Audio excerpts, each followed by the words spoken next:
I'm Colin Hambrook, editor of Disability Arts Online. I'm an even older white man wearing glasses and a slightly more pruned beard. Welcome to the third artist presentation in our series of events responding to the current crisis. Liz Bentley, writer, poet, comedian, musician and psychotherapist, gives a performance from the comfort of her own home. Psychotherapist by day, comedian by night. In the film, Liz Bentley introduces a series of cameo appearances from garden gnomes and a Winston Churchill statuette. She plays a ukulele and a pre-programmed keyboard. She's a white woman in her 50s with blonde hair and is wearing a green dress. Send your questions for Liz to answer in the Q&A section via the Facebook or YouTube comment sections or the hashtag #DowCovidCommissions. So now I'm going to hand over to Liz and I'll see you again at the end for the Q&A session. My name is Liz Bentley. By the time you watch this, I will be dead. Oh, sorry. It's a different presentation. Liz Bentley, psychotherapist by day, comedian by night, talks about her life as a therapist, writer and performer. She explores how self-isolating is affecting her work, life and creativity. From multiple boyfriends, multiple sclerosis and blogging about Tesco delivery men. Expect rawness, honesty, dark humour and perverse verse.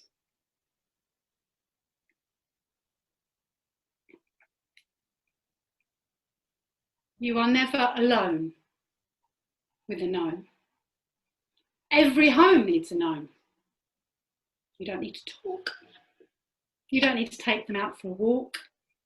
They don't even need to go to the loo. They just need you.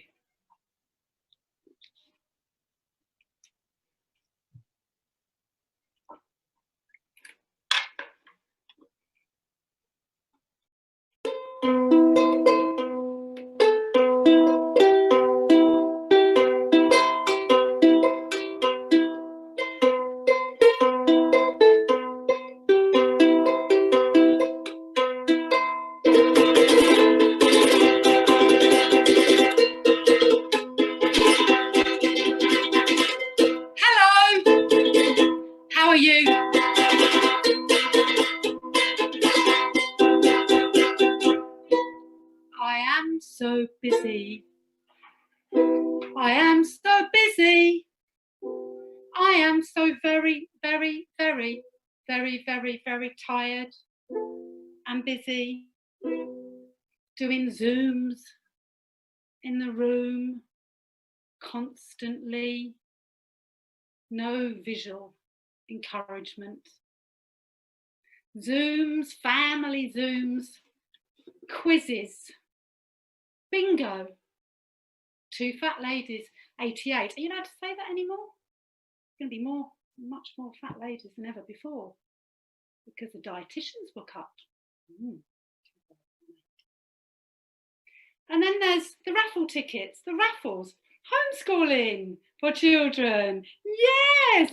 And if you're a good parent, you win a raffle ticket for your child. PDFs coming through all the time. PDFs that are totally full of anxiety.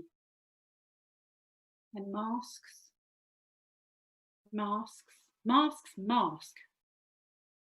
I've spent 28 years trying to get rid of my mask, trying to get rid of my false self.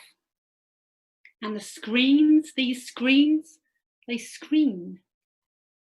Apart from they can totally see if I need dental treatment. I won't open my mouth too much.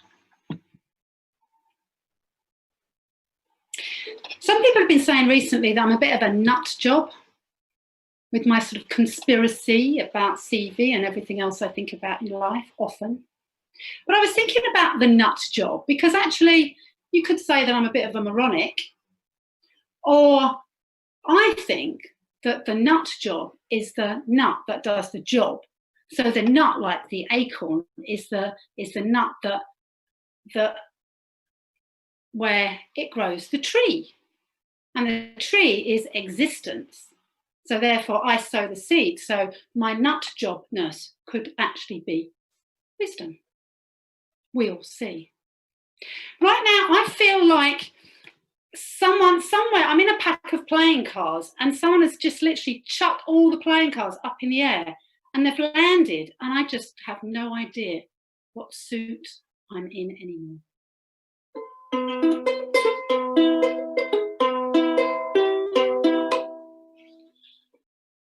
Goodbye.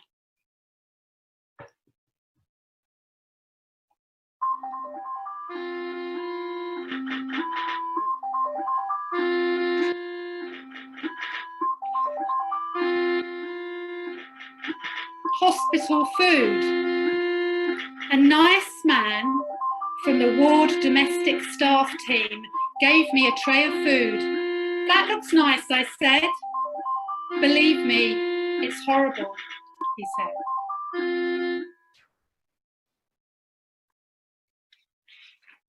This poem is as relevant now as it was when I wrote it about 6-7 years ago for the People's NHS. It's just got worse. For me, things started to change in 2006. I was required to ignore free association and dreams and focus on CBT, cognitive behavioural therapy, cock and bull torture, and reams of paperwork. I arrived one day at my office to find that my new computer was bigger than my therapy chair. And from that day onwards, I learned more about our computer man's relationships than that of my own patients. I checked my emails. Benefits advisor cut, dietitian cut, and then a knock at the door. 3 nice young men in overalls. We have come to measure your radiator, they chimed. It was the end of the tax year. Health and safety pockets lined. The excuse that someone had died falling out of bed onto a radiator. Now, once the radiator cover was built and installed into my counsellor's shrine and into every consulting room, not just mine, I noticed that the nice men had omitted to cut a hole where I would be able to change the temperature.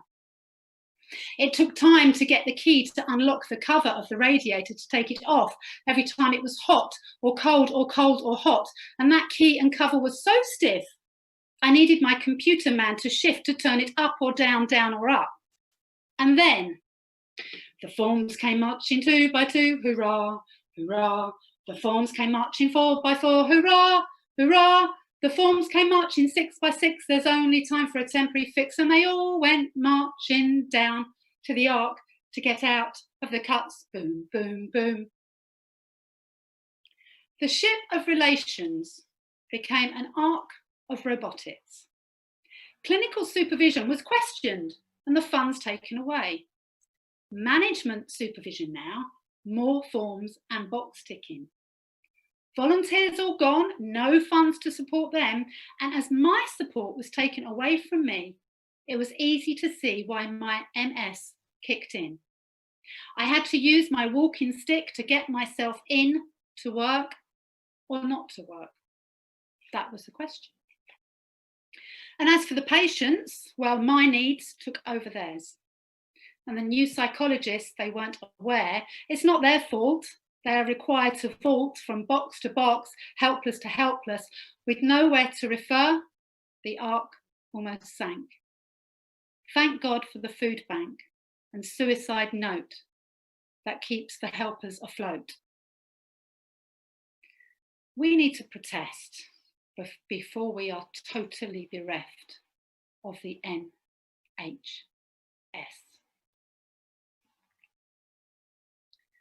Just going to have some juice here. This is really good, this stuff. I don't know whether you can see. It's pussy juice.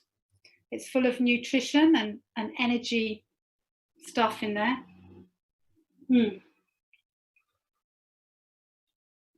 I'm 2% lesbian.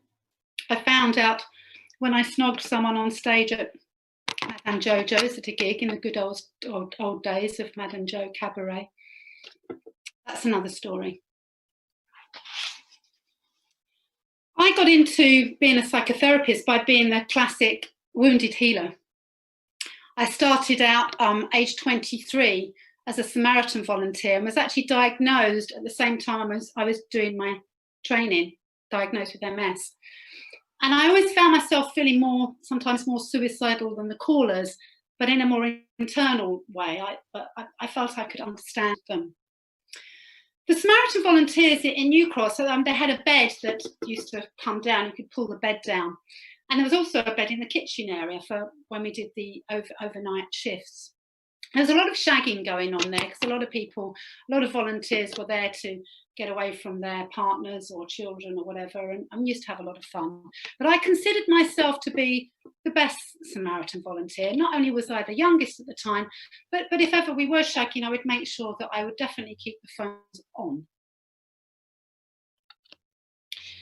One of the things about how I became a therapist in a way is because I learned gratitude. I learned to be grateful. My father taught me how to be grateful when I was 16. It'd been coming up to that point anyway. He always used to talk about the starving Africans.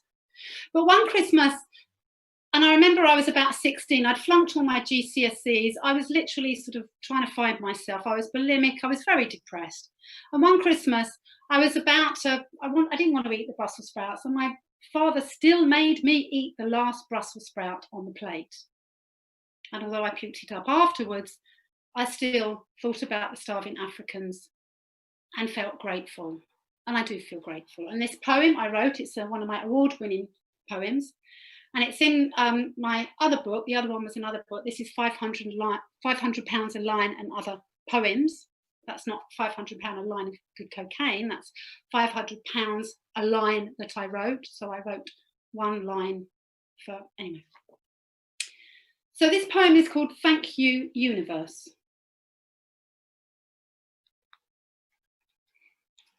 Thank you, universe, for those beautiful hand-embroidered pictures that Auntie Brenda made last Christmas that I forgot to thank her for. Thank you, universe, for our times of celebration, Christmas, New Year, Easter, Diwali, all those wonderful bank holidays when we get together with our families. Thank you for the happiness and great joy it brings to us all. Thank you, universe, for the amazing gift of life, Jesus' life, Princess Diana's life, all life. Thank you to my mother and father for bringing me into this life. Thank you for the wonderful education I had, without which I wouldn't have been told recently how unique my ignorance is. Thank you for the joy of love and sex and sexually transmitted diseases that gave my sister and I something in common.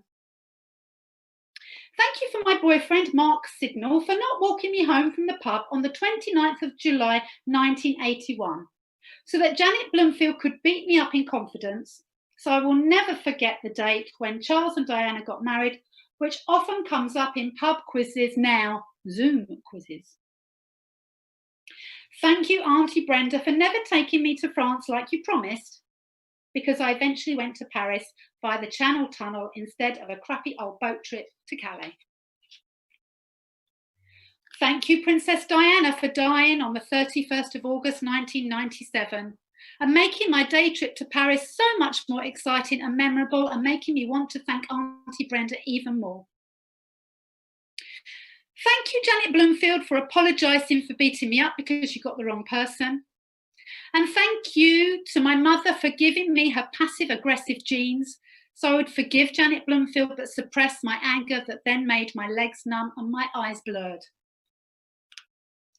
Thank you, Dr. Barry, for diagnosing these symptoms as multiple sclerosis, without which I would not be driving my mini convertible with air conditioning and power steering, complete with the blue badge for parking, the freedom pass and exemption from the congestion charge.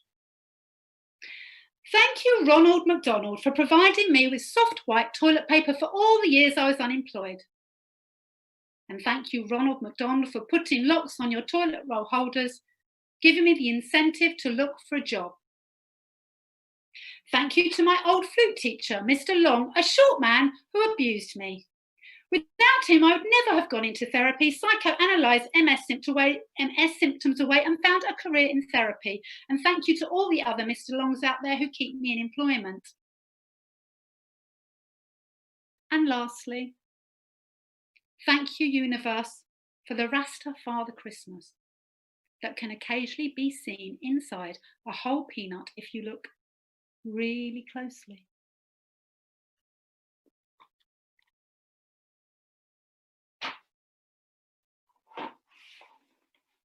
This is a children's song. I realise this is going out live in the afternoon. So if you're homeschooling and you'd like to teach your little one numbers, this is a perfect time to do that. So this song is all about catheters, really. And it's about twocking. It's called twocking.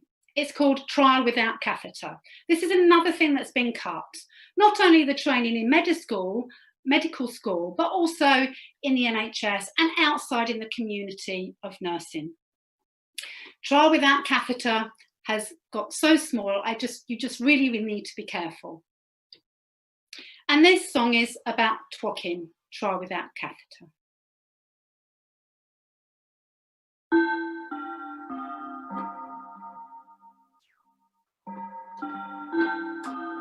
It's called Faster Catheter Kill Kill.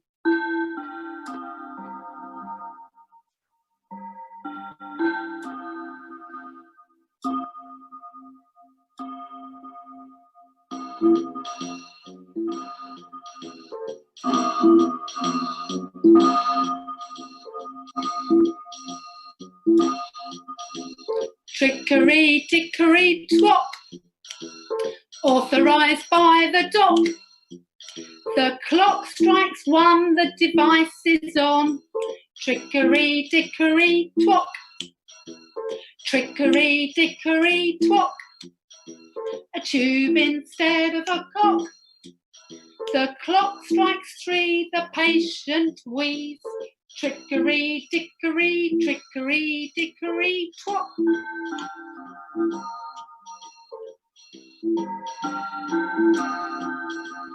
Trickery, dickery, twop. The infection ran up to the clock. The clock strikes 5, the patient dies. Trickery, dickery, trickery, dickery, trickery, dickery, trickery, dickery, twop.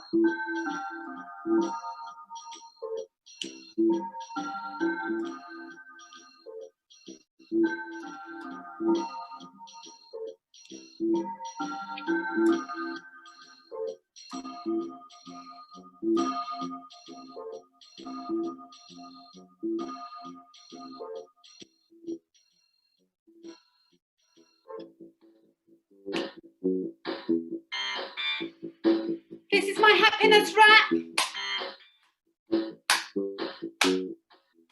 Are we ready to rap with happiness? I'm happy, I'm happy, I'm happy, I'm happy. I'm not happy anymore.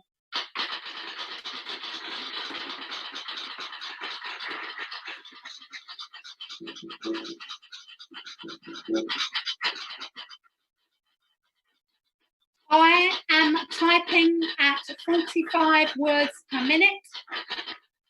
In 1980, you could get a job within the civil service and insurance offices with this speed. I got a job in an insurance office. I didn't want computers. I remember when the first computers came into the office I worked in. I didn't want them. I didn't want the training to learn how to use them. My 45 words per minute typing speed did not matter anymore. I did not want the internet. I did not want internet porn. One of my boyfriends got it first, so I went into a chat room. It excited, then disturbed me. I didn't want mobile phones. My best friend, who I met on a nudist beach in Greece, we kept in touch with postcards and parties, a more intimate way than Facebook. I did not want to remember passwords. Maybe one would be okay, like that of a secret diary, but not a book full of numbers, letters, higher case, lower case, pound sign, star, and I did not want an email address. I didn't want to be a number. I am a number. The home shielding team rang and said, "How are you?" I said, "Are you really asking me how I am? Do you really want to know how I am?" "What's your postcode?" they asked. "What's your GP's address?" they asked. I am a number. A human. No, I am a number. The gaze I craved has gone.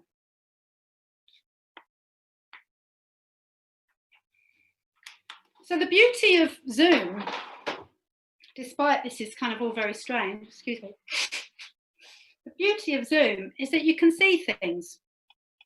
And I'd like to show you something. I'd like to relate to the war on the virus to the First World War. Now this you can see here, I wear this, it's the only thing that I ever wear around my neck. And this, I'm going to see if you can see if I put it right up.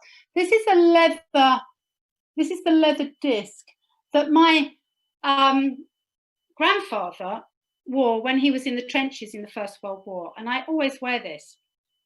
Oh, hang on a minute. Someone's come in the room.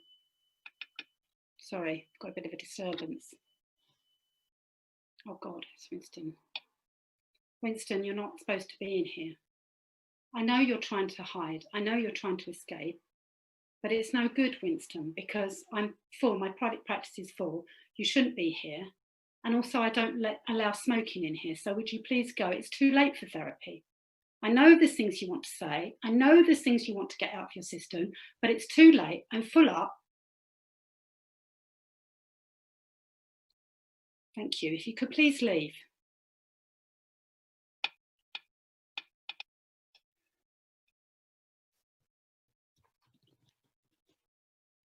Thank you. It's been seen out of the building. You don't need to worry. So talking about smoking, Winston is smoking, it's horrible. Poo, I hate it. But I did used to smoke. And actually the first cigarette that I smoked was a cigarette from the First World War, from 1914. And this is the beauty of Zoom, so I can show you one of the cigarettes that I smoked. If you've seen the film 1917, you'll remember them all smoking in the trenches. Really take it in. And nowadays with coronavirus, smoking isn't too good, but actually in the First World War, it was a really good way of saving your life. So this is one of the cigarettes that I smoked, and I'll show you. This is my granddad's tin that he wore in his breast pocket, and these are the roll-ups. So if I can show you like this, see if you can see in there the cigarettes. There they are. Those are the roll-ups. There's about sort of 6 in. I don't know whether I've shown you very well. It's difficult for me to tell, but there's 5 in there left. But there used to be 10, and I smoked some of them. So here it was. Here's the bullet. Let me show you the bullet that they took out of his shoulder. It saved his life. There it is. There we go. So it's a classic. Bullet comes in, ricochets off the breast pocket, would have gone into the heart, ricochets into the shoulder, and there you have my granddad and my mother, and then me. So smoking saves lives, makes lives, etc. Now, let me show you what happened when my first cigarette. So I happened to be taking the cigarettes to a brownie. We were doing some sort of history badge in brownies. And I took the tin, and me and some of my friends decided we'd smoke some of them after brownies. So I was wearing my brownie uniform, and here is my brownie uniform. It still fits because I've kind of shrunk. I've got a little bit bigger than shrunk. And this is the hole that happened into my back. This is when, because they're really dry, as you can imagine, the tobacco, and it burst off and sort of flew up in my face. And this is the hole. This is the fag burn. And actually, if I put my eye in there, I wonder what happens. You can see. Can you see my eye in there? I don't know whether that works. No idea. It's a bit weird, isn't it? So now, I got lots of badges, as you can see. No GCSEs, but lots of brownie badges. Here's my one, if you can see there. That's clearly my learning how to smoke badge. Further down, that one, cup of tea. I can't remember what the other one, the cup of tea, that was learning how to make mushroom tea. That one, obviously, learning how to cut cocaine. Mushroom tea for more people, parties. It goes on, but we haven't got time. This is a 30-minute presentation. We haven't got time to go through them all.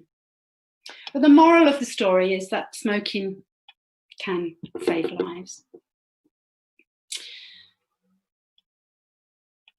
I want to, at this point, thank Disability Arts Online for giving me this opportunity of doing this artist presentation, because it is, for me, to have this opportunity to present my work and other disability arts organisations, I really, really appreciate. I began performing 18 years ago, and I'd written a book called Fertile. And interestingly, I decided to get the book out again 18 years later, and I've begun editing it with the help of a Faber course right now. And it's all about isolation, interestingly. And I didn't get any further with sending it out 18 years ago, because an agent said to me it would work better as short stories. And this is how my performance career started off. I took a short story out of Fertile, and I read it out at a spoken word event in Deptford in the White Swan. It's called Kerouac's. And I read this out, and I read it out. It was a very painful experience for me. It's kind of fiction, not fiction. It's like memoir with a twist on it, so it makes it fiction. But it's still quite painful to me as an experience. Back in the day, it's written from experience a long time ago. So I thought I'd read this. This hasn't been read out for 18 years, but I thought I'd read it out for you because it's very significant in the very start of my performing. And this bit is about Dennis.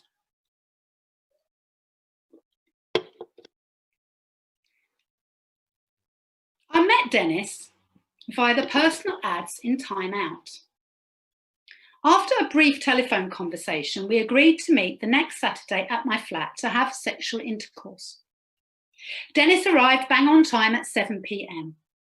We sat on the sofa in my living room and I put the television on. "I'm crap in bed, Dennis," I said. He didn't seem to hear me. "I'm crap in bed, Dennis," I said again. "Oh, never mind," he said. We watched Cilla Black matchmaking single young adults. I felt smug. Dennis and we were doing just great. It seemed we wouldn't have to go to such lengths to find love. And then things changed. I like straightforward sex. I close my eyes while the man's on top and think of a big fat man that looks like my old Sunday school teacher. I like it to be quick, and I don't like foreplay. And I had told Dennis on the phone, but he clearly hadn't listened. He stroked my hair, and my hair is knotty, and it hurt as he wrenched his fingers through to the ends. Cilla dispatched the happy couples to holidays in far-off places. Casualty would be on now. "I like hospital dramas," said Dennis. He was a medical records clerk. So I switched TV channels. He began to kiss me. He kissed my lips with his and then put his tongue in my ear and in my nose. I said nothing. He picked up my left hand and mimed the round and round the garden like a teddy bear routine. When it came to the 1 step, 2 steps tickly under their bed, his fingers climbed up my arm and tickled my armpit. I am not ticklish and made no sound. He then sniffed at my armpit until any smell had been smelled away. He began massaging my feet through my socks. He took one off and mimed, "This little piggy went to market. This little piggy stayed at home." When it got to the little piggy that goes wee, wee, wee, he moved his hand up my leg and under my skirt and wrestled with my panties, trying to find the wee, wee hole through the polyester. He didn't find it. It was my period time, and I had a battleship of a panty liner segregating me from my foreplayer. Someone had died in casualty. Dennis leaned over and rested an ear and the side of his head on my stomach. He listened to the grumbling and gurgling of my intestines. He then mimicked a doctor doing a full body health check. He checked my heart, my eyes, and my ears. He banged lightly on my knee. He rested my feet on the sofa, and with my legs spread, he mimed putting on rubber gloves to indulge in a gynecological examination. He did not get past my battleship. I was bored. There was no time for sexual intercourse on that date. Of course, on the next date there was, and this is a tiny little bit of the plot. She gets pregnant. This is why it's called fertile, but that's a tiny little bit of the plot. Oh, so we're coming to getting nearer the end of this presentation. I'd like to just flag up my website, mslizbentley.com, and also my books. Do please buy them on Amazon or Chipmunker Publishing. If you get them on Amazon, you can do wonderful reviews and just give some more money to Jeff Bezos, and he might as well have it all. Him and Bill Gates, why don't they just can have it all? Just why don't they just chill out and just have a game of golf or something? Just leave us to it. That would be good, wouldn't it? But if you want one of my books and you want to win one, here's the thing. So where is he? Oh, this is Seamus. This is my dead greyhound. He died some years ago. He was a very large, three-legged greyhound. He was the biggest greyhound ever, actually, because I took him to a retired greyhound convention, and everyone used to say, and I thought I had the biggest greyhound. No, he was the biggest. And he died, and here he is. And the competition is guess the weight of Seamus. So if you can guess the weight of Seamus in grams, the nearest person to what he weighs, then you will get a prize. You'll get one of my books, and you can choose which one, and we can talk about that in any questions after. So there we go. He's lovely, isn't he? I used to do this for when the kids were young and used to have to bake a cake. I don't do baking cakes very well, so we used to do this, guess the weight of Seamus. So I know what he weighs. I'm going to end on my dying song.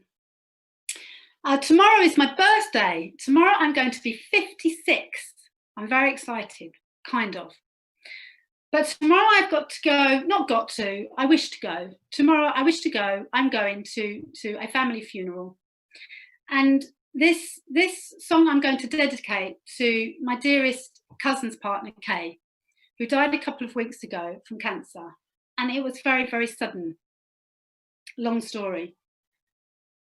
And I had so much time for Kay, and I feel very upset, but I know she'd love me to play this for her. She used to come to Perverse Verses and with my cousin, and she would, if I did this song, because the middle bit goes, will I be at your funeral or will you be at mine? She would look at my cousin and they would look at each other. So I know she would be there. She would want me to sing this for her. It was one of her favourites too. And you can join in if you like.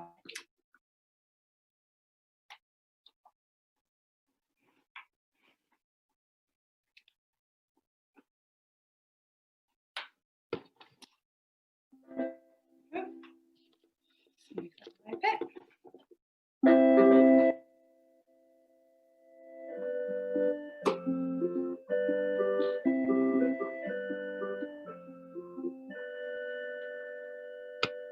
I've got to move you around a little bit.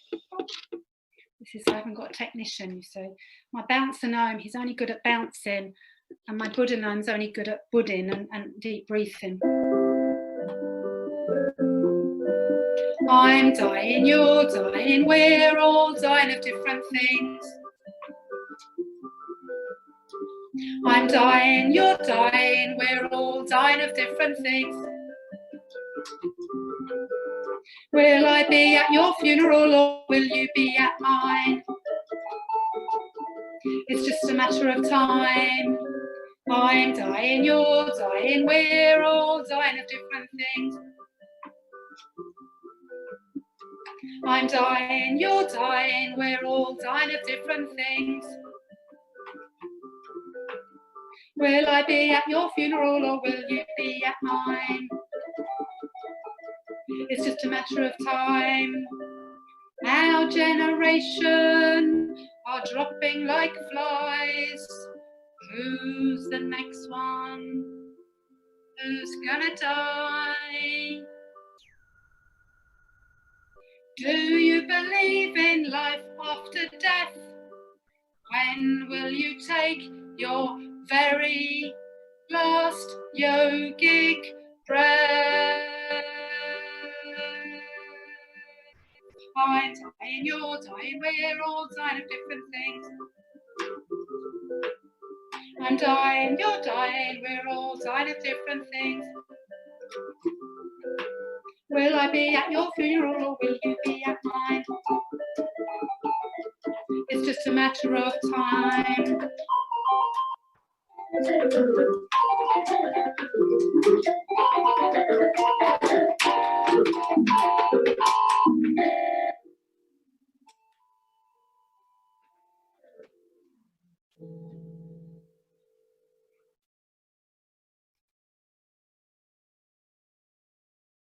You're never alone with a gnome.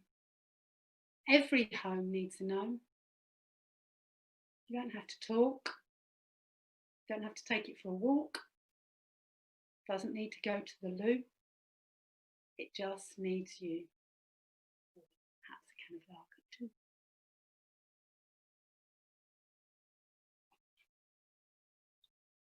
Thank you. Do please, questions, answers, things like that. Happy to answer anything.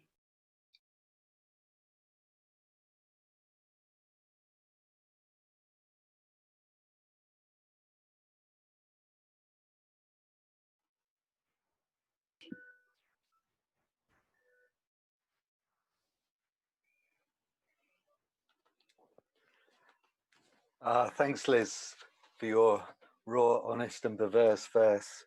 That was hilarious.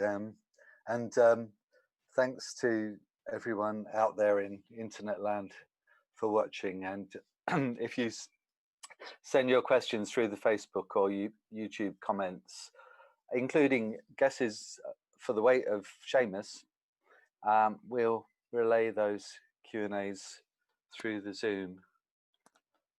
Hi, Liz. I remember you coming onto the disability art scene like a breath of fresh air. I think it was back in 2005, and I remember you singing about shopping then, which in recent months has become a feature of your Tesco Delivery Man blog series on disability arts online. That was back at Liberty Festival when it was in Trafalgar Square in the early 2000s. Well, up to 2009, I think was the last one. And it, yeah, Liberty was such a kind of high point, I think, in disability arts. And how did it feel for you then, sort of bursting onto the disability arts scene? And how is it for you now? I think for me back then it was a relief to feel. I've always felt like I've always been an imposter, that sort of classic imposter syndrome wherever I am. Never felt I fitted in. And it's probably the nearest, disability arts have been the nearest that I felt I fitted in. Not totally. I still don't, you know, but it was the nearest, and it was a relief to feel like that I was with others that didn't fit in either, if that makes sense. I didn't feel like they fitted in. Yes, yeah. And I can't remember how I got into. I can't remember who or how or why. It's all. Because all these things, I have no recollection now. Someone must have seen me do something to invite me somewhere, because I probably wouldn't have invited myself or looked it out myself. And I guess it went from there, really. And yeah. And you were doing perverse verse back then? Well, perverse first came about, oh my goodness, probably in the late, well, probably, yeah, sort of late 2000s, around that time, sort of mid 2000s. And it started off at the Poetry Cafe, which is now the Poetry Place. And we used to run it there. And then, well, I say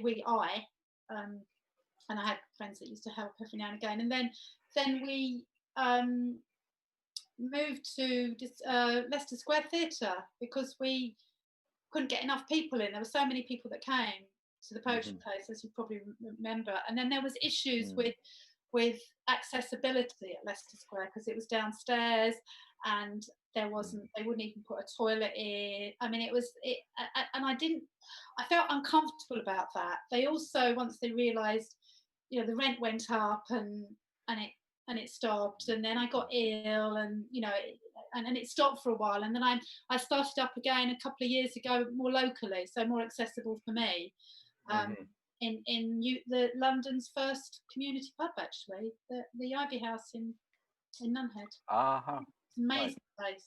Wonderful. Right. We've had our first questions come in from our watchers. So Molly Morrissey says, excellent show, Liz. Thank you. Who was Janet Bloomfield meant to have beaten up? Oh, what a good question. You're listening, aren't you, Molly? You're so listening. Right. Well, this is an interesting question because she was supposed to beat up my friend who was going out or had had some dalliance with her boyfriend, but she'd mistaken her for me, I believe. So it was a case of mistaken identity. Well, yeah. But you never found out who actually was the culprit.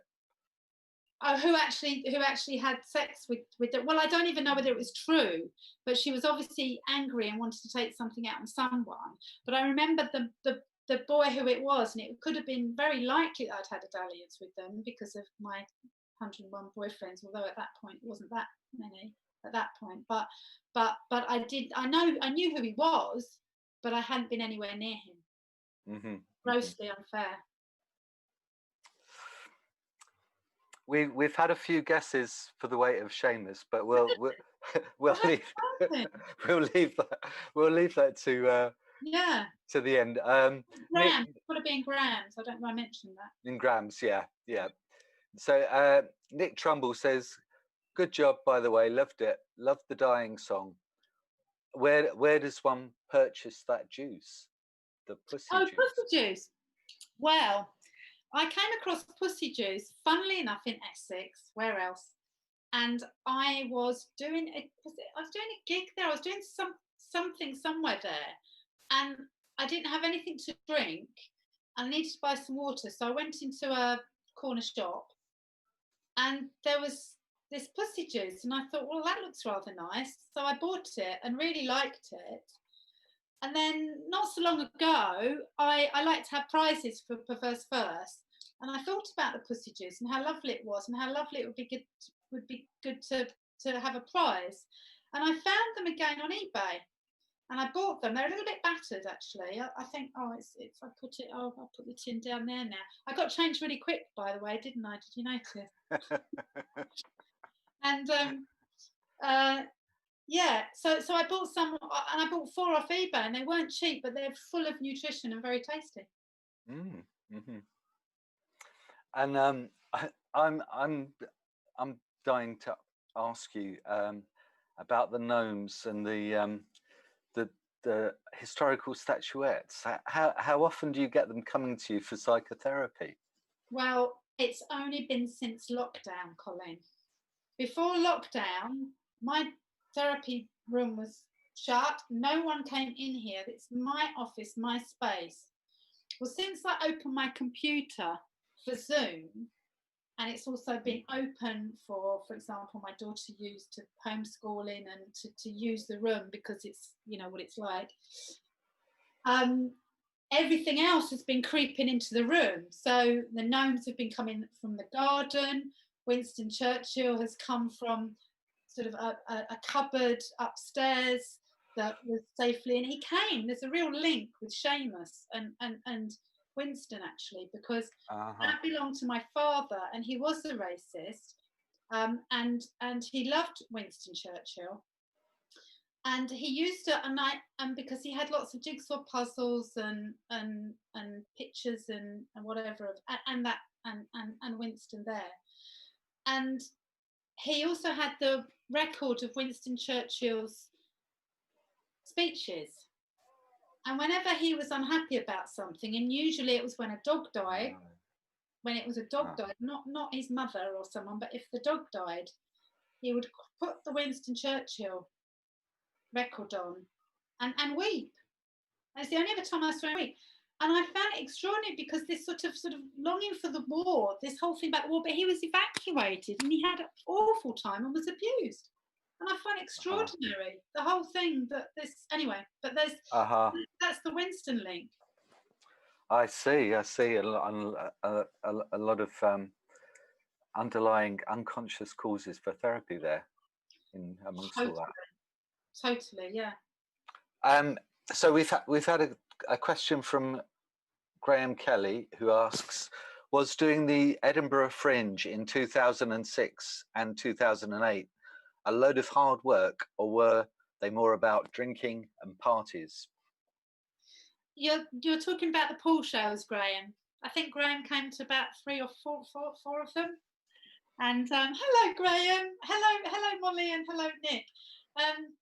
By the way, yes, Graham, those shows, were they hard work? They were extraordinary hard work. They were performing in a swimming pool is incredibly difficult on so many levels. And curating over 100 other artists in a swimming pool at Edinburgh Fringe was a huge feat. I have to say something. No one drowned. Pardon? No one drowned. No one drowned. No, we did get the security come in and said we were allowed to do anything in the pool. You could drink. People were doing things, and there was a sauna, a steam room, and I mean it was crazy. But in a hotel, but we weren't allowed to be naked. So as soon as anyone took all their clothes off, the security would come down and ask us to put them on, which is funny. But that pool show, what I was going to say, for me, it was wonderful to be in the water, because for me, swimming is so much easier than walking. So I can swim like lengths and lengths and lengths and lengths and lengths and lengths. Yeah, so for me, to be in this pool and just sort of like smooching around the pool, on that level, it was just a dream. But regarding the hard work, and it was extraordinary hard work, but never to be forgotten, because some names were in that pool that never forgotten it. Yeah, so thanks. Well,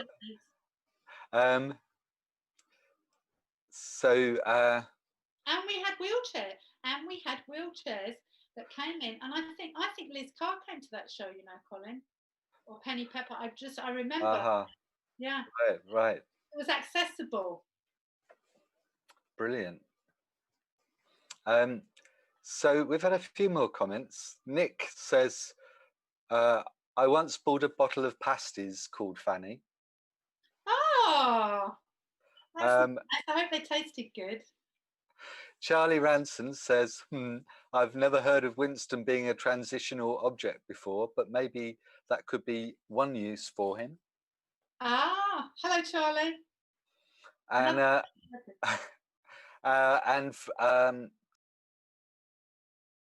Jones, any writing or comedy courses? Sensible question. Yes, I've done quite a few writing courses then, but I didn't. The only comedy I've done one comedy course, and it was about a 6-week course. Tony Allen, back in a long well, it was when I sort of started out, and it's him I have to thank actually for my thank you list, because actually the thank you list was an exercise, and that's what came out of it. And I think, but I don't think I would have fitted in very well at a comedy. I don't know. So I don't know. I've never really wanted to do a comedy course, to be honest, because I've never felt myself as a comedian. When I took Fertile to the open mic and people laughed, I didn't understand why they laughed. It took me a while, and then I thought, well, okay, well, this is funny. So I've just got to write what I want, and people will laugh. So that's fine. So I think if I went to a comedy course, I probably wouldn't be funny. Actually, I probably wouldn't be funny. That's really interesting, because you always come across as very natural in the way you perform. We've had loads of guesses for the weight of Seamus. Good. I'm not quite sure how to do this. Perhaps if you tell us his way, and I'll see who got the closest. I think you'll be surprised. It's 750 grams. 715 grams. Heavy. Right. That is, Heavy. yeah, because well, Graham Kelly said 2 kilograms. Zen Jones said 1.2 kilograms. Nick Burgoyne said 3,176 grams. I don't know how to work all that out. Nick Trumbull said 423.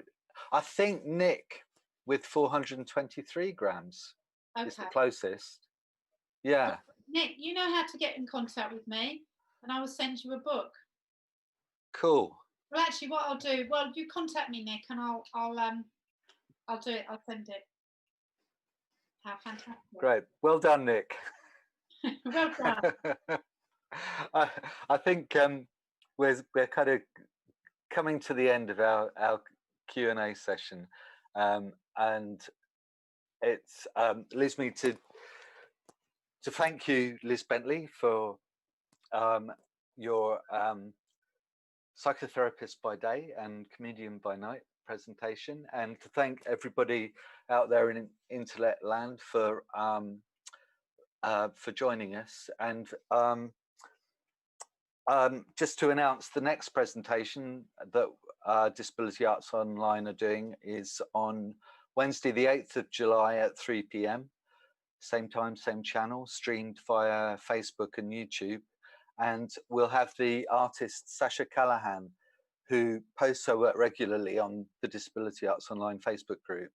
And she's going to introduce us to the history of collage, looking at 400 years of collage from early printing to contemporary collagists by way of Victorian toy theatres, erotic graphic novels from the 1930s, resistance movements, and the Sex Pistols. And afterwards, again, there'll be a short live Q&A session with Sasha after her presentation. So it just remains for me to say thank you, Liz Bentley. Good luck with. We look forward to your memoir, Jigsaw, when that finally emerges. Do look up Liz Bentley's Tesco Delivery Man blog on Disability Arts Online, and indeed the Miss Liz Bentley website. And thank you very much for joining us. Thank you, Colin, and thank everybody that took the time to listen, and I hope they enjoyed it. Thank you so much.